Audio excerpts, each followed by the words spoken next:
Gracias, Xochitl. Así es, continuamos con otra entrevista. Y es que fíjense nada más que algo muy importante que hay que reconocer y aceptar. Y es que constantemente en nuestra vida nos enfrentamos a muchísimos conflictos, pero uno de los más graves problemas no nada más son los conflictos, sino es que no sabemos cómo manejarnos, quizás a lo mejor por nuestros hábitos de comunicación, quizás también porque no sabemos escuchar, pero para ello está con nosotros Eva Reynoso para platicarnos cómo manejar un conflicto de forma efectiva. Muy buenos días, Eva. ¿Qué tal, Aida? Muy buenos días.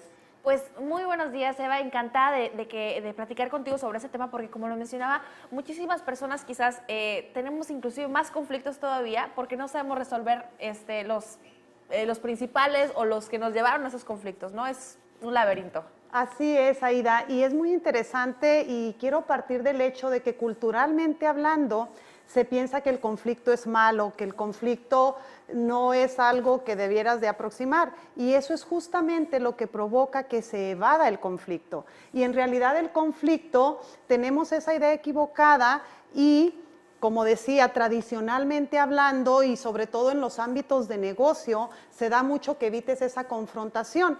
Entonces, lo primero que necesitamos hacer para manejar un conflicto de forma efectiva es quitarle la connotación limitativa, quitarle la connotación negativa y verlo como lo que realmente es. Un conflicto es simplemente una diferencia de opiniones, de creencias y de valores. Y trabajar en una solución en base a eso, ¿no? Correcto.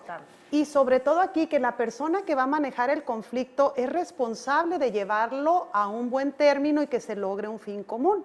Entonces, partiendo de esa base de ver el conflicto como simplemente una diferencia de opiniones, es aquí donde yo les quiero compartir algunos pasos que pueden aplicar en su día a día, muy sencillos para manejar de forma efectiva un conflicto. Perfecto, ¿no?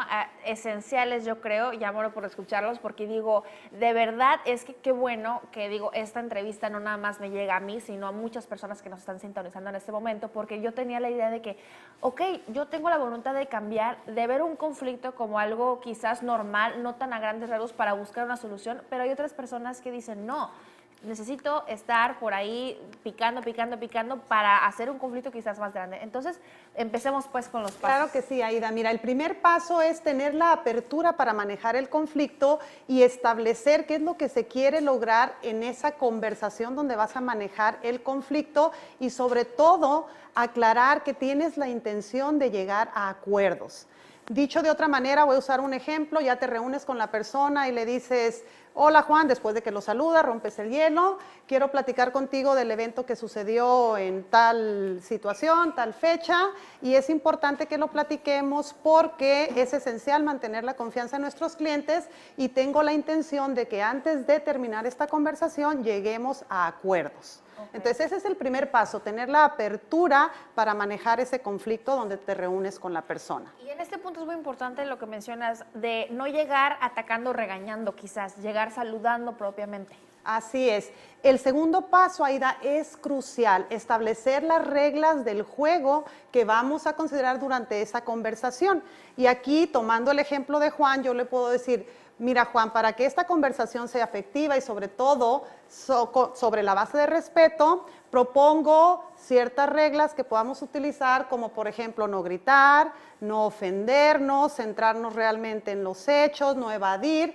¿Qué reglas propones tú? Entonces le das la oportunidad a la persona de que también él proponga sus reglas o sus normas y esas normas las van a respetar durante toda la conversación. Esto te ayuda a que no vaya a salirse de control y entonces se convierta en un caos, ¿no?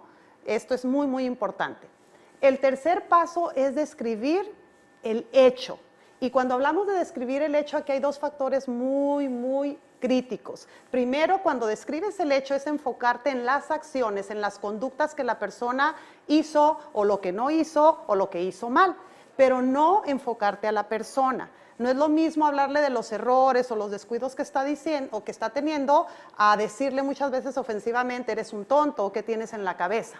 Entonces, enfocarse siempre en cuáles son las acciones que provocaron que haya ese error o esa falla o lo que se hizo o no se hizo. En este punto, Eva, ¿tú crees que es esencial esperarnos antes de resolver un conflicto o en el momento? Porque se dice que si tú te agarras resolviendo un conflicto en el momento, te vas a agarrar viendo los defectos de los demás, apuntando al que cometió el error quizás o al responsable de algún problema, y no sé si tú piensas que es importante buscar, calmarnos primeramente y luego buscar la solución, o ese no es el momento adecuado, hay que esperarnos un ratito. Sí, tiene que ver mucho con el tipo de conflicto, pero lo que sí es importante es que se debe de manejar el conflicto en el momento que surge. Claro, la persona que maneja el conflicto debes manejar tus emociones, tanto tú como la persona con la que vas a hablar. Y aquí entra lo que es la inteligencia emocional, pero bueno, ese es un tema larguísimo, ¿no? Entonces quiero retomar la cuestión de que al describir el hecho se debe de ser lo suficientemente específico. Cuando le mencionas a la persona lo que hizo, lo que no hizo o el error, es importante el qué, cómo, cuándo, dónde, a qué horas, quién estuvo involucrado y no dejar nada a la imaginación, no dejar ambigüedades, porque de esta forma la persona va a tener todos los elementos que no va a haber manera de que diga no fue así, no, te dijeron mal. Entonces, hechos. Es sumamente importante que la descripción sea qué, cómo, cuándo, dónde, quién estuvo involucrado, a qué horas, lo más específicamente posible. Sí, tratamos en ese sentido de imaginamos cosas, imaginamos conflictos, imaginamos hechos, y ahí vienen todavía más problemas, ¿no? Porque nos empezamos a hacer conclusiones y ni siquiera nos acercamos a preguntar qué fue lo que pasó, ¿no? Correcto, y sobre todo que cuando lo único que haces es quejarte sin fundamentos, sin elementos que sean evidencia, eso es lo que realmente genera que el conflicto se pueda convertir en un pleito. Entonces no es productivo. El siguiente paso aquí en el proceso de cómo manejar un conflicto es describir también las consecuencias que causó ese hecho. Y esto es muy importante porque puede haber consecuencias materiales o daños económicos, daños emocionales. Si el conflicto tiene que ver con la persona directamente y hay una afectación emocional, es importante que le digas a la persona qué te hizo sentir ese hecho. Y el conflicto se da en todos los ambientes, en el trabajo, en la familia, en las amistades. Y por ello es muy importante que la persona, cuando tiene claramente qué fue lo que se ocasionó con ese hecho, entonces, bueno, ya puede medir el impacto de lo que fue su actuar o las acciones que hizo o dejó de hacer, ¿no? Muy importante. Totalmente, y es que son pasos muy importantes porque vemos personas que de repente hay un conflicto y luego apuntas y regañas y buscas defectos, y otras personas que dicen, no, no lo quiero ni ver, entonces no puedes escuchar qué pasó, qué fue lo que pasó, los hechos, lo que sea, ¿no? Entonces evadimos, apuntamos y no resolvemos nada, ¿no? Creemos un conflicto más grande y como tú lo mencionas, esto te puede ocasionar hasta una ruptura familiar, hasta una consecuencia económica muy difícil por el hecho de evadir cuestiones así, ¿no? Así es, Aida. Y aquí por eso es tan importante recalcar que cuando manejas un conflicto te centras en las acciones, en las conductas que la persona hizo, no en la persona como tal. Entonces, bueno, siguiendo los pasos, nos vamos a lo que es la negociación. Y en la negociación es donde ambas partes van a proponer cuáles serían las ideas, o puedes hacer incluso una lluvia de ideas para ver posibles soluciones y las van a platicar, las van a discutir, las van a analizar hasta que lleguen a esas ideas que les hagan sentido. Esa negociación es la parte creativa del conflicto, es la parte propositiva y donde realmente hay un interés común de llegar al mejor de los acuerdos. Entonces, esa negociación es esencial. Y después de la negociación, el último paso es establecer acuerdos.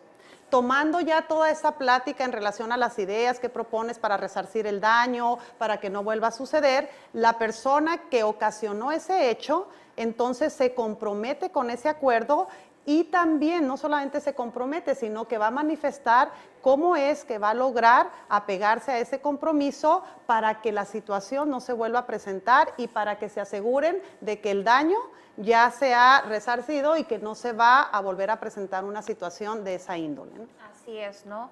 Y a lo que veo es que no hay otra cuestión para solucionar un conflicto de forma efectiva más que la comunicación efectiva, valga la redundancia, ¿no? Porque esencial el hecho de comunicarte, no hay otra manera, ¿no? Y no comunicarte ni a gritos, ni a golpes quizás, ni apuntando, como ya lo mencionamos, sino dialogando y entablando. Y siempre en estos últimos puntos dices, hay que buscar maneras, ¿no? ¿Qué propones? Y no siempre vas a hacer lo que tú quieres, ¿no? Tienes que llegar a un acuerdo, entonces es mitad de mitad, ¿no? 50-50. Totalmente, sí, por eso es la negociación, para que ambas partes sean escuchadas. Y finalmente, cuando no se logra ponerte de acuerdo entre esas dos partes, pues hay tres figuras importantes a las que puedes acudir en el manejo de un conflicto. Una es el mediador, que básicamente esta persona tú la puedes invitar desde la primera vez o la puedes invitar cuando ya no pudiste manejar el conflicto. Pero la función de este mediador es únicamente estar fomentando que se sigan esos pasos del conflicto y que se cumplan las reglas del juego que ambos establecieron para tener una conversación efectiva. Así es, que debe ser una persona que no tenga lados, ¿no? Ni favoritismo ni nada, porque de repente, no, así es que tú le dijiste, ¿no? Entonces, ay, oye, no, pues no sirve. Claro, debe ser una persona neutral. La otra figura muy importante a la que puedes acudir es un conciliador.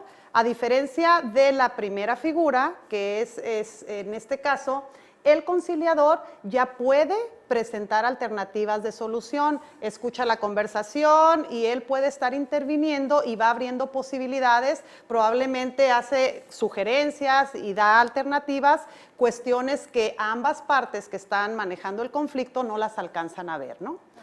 Cuando el conflicto ya es así, severo y no se pudieron entender y no hay manera, entonces hay una tercera figura que es el árbitro. Y este árbitro es seleccionado por las dos personas en conflicto. Y aquí el árbitro tiene mucho poder porque estas dos personas en conflicto le dan la decisión no solamente de escucharlos y que él esté analizando la situación, sino que le dan el poder total de la decisión. Y esta figura, al final de toda esa conversación, va a tomar la decisión que sea más conveniente a los intereses que se persigan.